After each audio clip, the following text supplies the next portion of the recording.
right, Lieutenant Colonel Atul Holkar, I remember back in 2018, in September of 2018, then Army Chief, the late General Bipin Rawat had said that there is a need for more surgical strikes. Do you think that now is the time for Balakot 2.0?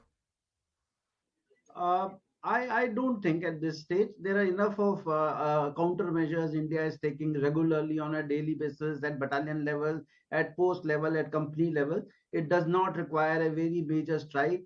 We do not want to But are those measures vitiate enough? Are those measures enough to, I mean, if we are seeing youth from South Punjab being hired, are those measures enough to stop that youth from South Punjab from being recruited? What does that mean for the youth of Kashmir? So that is a very pertinent question. The fact of the matter is the youth of Kashmir have refused to join the Pakistan. You should have seen the video on 21st of July this month.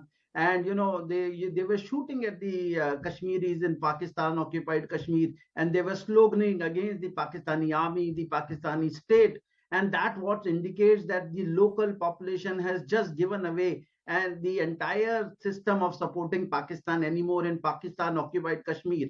And that is the reason they are trying to get as many Punjabis as possible, but it's just a matter of time before the Punjabis also, would be, I think, probably disliked by the local population. This is alarming. It's a great report. It's good to keep an eye, but I think the government has adequate measures in place to, take care of all this. Mr. Bansal, if I could bring you in on this, do you think that these measures are enough to stop the recruitment of youth from South Punjab or even youth from Kashmir?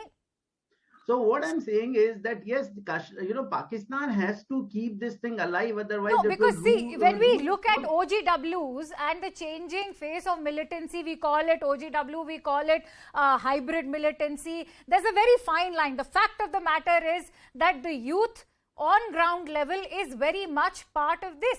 So terrorism, as they say, is also a state of mindset that one has to address, not just terror camps.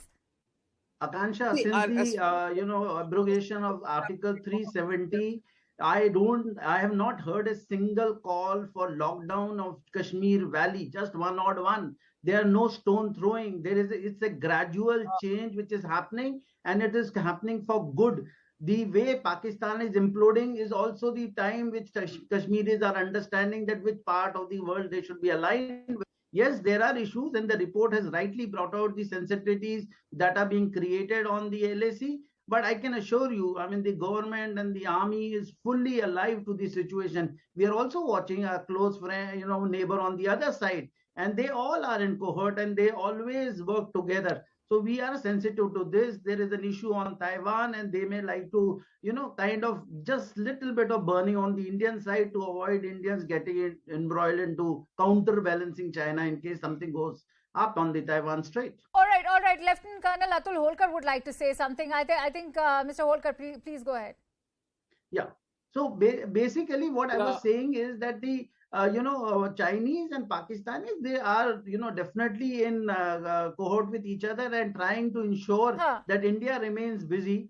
But I can tell you from the situation of 2020 when Galwan happened to now in 2022, things have improved considerably. Right. I'm running short of time. I'd just like to take Mr. Bansal's views on how the crucial role now to be played by the headquarters in France of the FATF, the international community, considering they've been going easy on Pakistan of late. How much of a deterrent can the FATF be in controlling the kind of terrorism we are witnessing in PoK? See, we need to appreciate that FATF should take cognizance of the fact that Pakistan is again running training camps. And that fact must be highlighted. The figures and the inputs or the intelligence inputs which your channel has accessed must be brought to the notice of the international community so that Pakistan is not brought out of the grey list. We should make all endeavors. Just by forcing Pakistan, we will not be able to curtail the recruitment in South Punjab. But certainly as far as Jammu and Kashmir is concerned, we should take steps, create a counter narrative so that the radical forces fail in their attempt as far as recruitment of terrorists are concerned. Right. And as I'm far sorry, as the security forces we'll have are to leave it concerned, at they that are. as I'm running short of time. Mr. Alok Bansal, many thanks to you, and many thanks to Lieutenant Colonel Atul Holkar for joining in that discussion. And with that, it's time to slip into a short break as more news and updates continue.